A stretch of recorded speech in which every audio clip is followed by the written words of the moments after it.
কোনো রাজনীতিবিদের জন্য পালানো মানায় না। রাজনীতি করবেন রাজকীয় মন নিয়ে, রাজনীতি করবেন প্রিয় জাতির জন্য।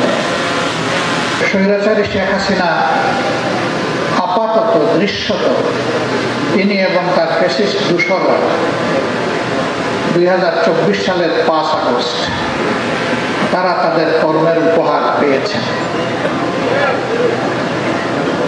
তিনি দেশ থেকে পালিয়ে গেছেন, তার সঙ্গী সাথীরা পালানোর চেষ্টা করেছেন। কেউ চুরি করে পালিয়েছেন আর কেউ ধরা পড়েছেন।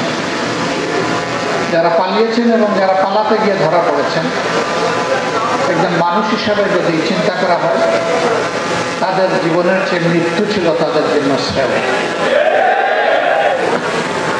যদি রাজকীয় মন নিয়ে জাতির জন্যই রাজনীতি করেন, তাহলে আপনাকে পালাতে হবে কেন? এটা ঠিক, মানুষ ব্যক্তিগতভাবেও ভুল করতে পারে, আবার সমষ্টিগতভাবেও ভুল করতে পারে। ভুল ওই জিনিসকে বলা হয় যা মানুষ না জানার কারণে কোনো অন্যায় করে ফেলে, কিন্তু জেনে শুনে যখন কোনো অন্যায় করে সেটা ভুলের ওই লেভেলে থাকে না, সেটা অপরাধে পরিণত হয়।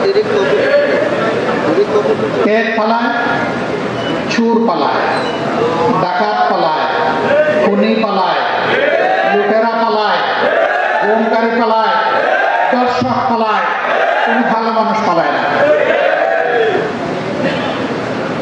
বিচারের রায় তারাই তাদের উপরে দিয়ে ফেলেছেন, আর বাকি কৃতকর্মের পাওনাটা এখন তাদেরকে পেতে হবে। সেই অপেক্ষায় জাতি উন্মুখ হয়ে আছে।